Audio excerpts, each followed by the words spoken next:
What's up guys, since using the iPhone I've been using some new applications that are exclusive to iOS, and here are 3 applications that I wish Android had. So without further ado, let's get started.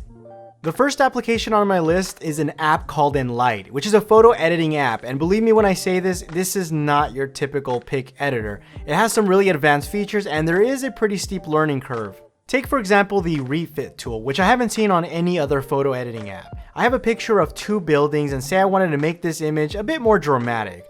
All I need to do is mask the area that I don't want to be affected, so in this case the 2 buildings on each side. Then once I'm done, all I need to do is swipe to bring those buildings together to give it more of a dramatic effect. Another reason I like this app is how precise you can edit a photo, and I'm not just talking about adding a preset filter. You can really fine-tune your image like you normally would by using an advanced editing software like Adobe Lightroom. For example, being able to adjust the curves is something you normally don't see in photo editing apps, including the curves on the different RGB channels. Now, if you ever used Snapseed before, which is also a fantastic photo editing app, you're going to really enjoy this one. Imagine everything Snapseed has and even more. One of my favorite tools is the mixer. Now this allows you to take 2 pictures and blend them together. Now there's different blend modes too. If you're familiar with Adobe Photoshop, this should look very familiar to you. Now I can probably spend a good half an hour explaining what everything does, and if you guys would like to see a full tutorial, let me know by hitting on that like button. Now Inlight is a paid app, but it's definitely worth it.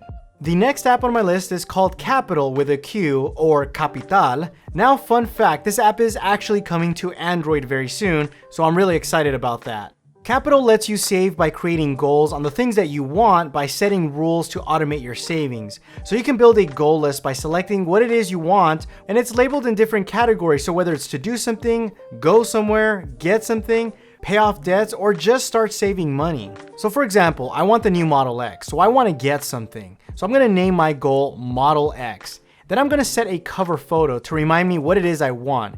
And depending on what you type, it will automatically use the goal name as a search query so you can easily find a picture. Now once you find the picture you're looking for, you can set it as your cover photo. The next step is how much money do you need to reach your goal? In my case, I need $20,000.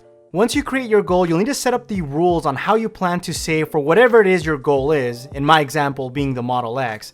Now there's different rules you can choose from. For example, there's the roundup rule, which means every time you pay for something with your card, you can round up to $1 to $5 so that it goes towards your goal. Then there's the spend less rule, which is if you spend less than a specific amount, say for example $15 at Starbucks during a week, and you can specify your location, Capital will save the difference. So let's say this week I only spent $5 on coffee.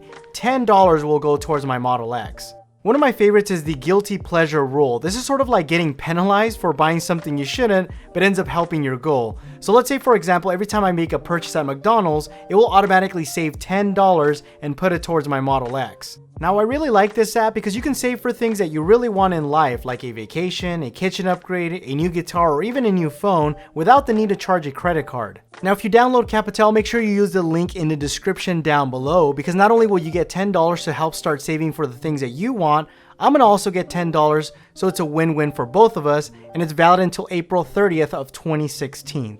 The last app on my list is Tweetbot 4, which is probably the best third-party Twitter app for the iPhone and iPad. Now if you've used Tweetbot 3 before, you're really gonna like the new updates that they've done. The UI is a lot cleaner, and they are now using the San Francisco font, which is the new default font for the iPhone. One of my favorite features is the stats section, which gives you an overview on your activity and how well a tweet did. Another useful feature is being able to add multiple accounts. So if you have multiple Twitter accounts that you're managing, this can be very useful. I also like the fact that you can pick the default browser and also change to a darker theme. Overall, this is a much better app than the default Twitter one, and the iPad version is also really nice. Now there's many iOS apps that do not exist on Android, and let me know if you guys want me to continue making videos like this one. So I hope you guys enjoyed this video, and if you did, make sure you hit that like button as it does help out the channel. Also subscribe to the channel if you enjoy these type of tech videos.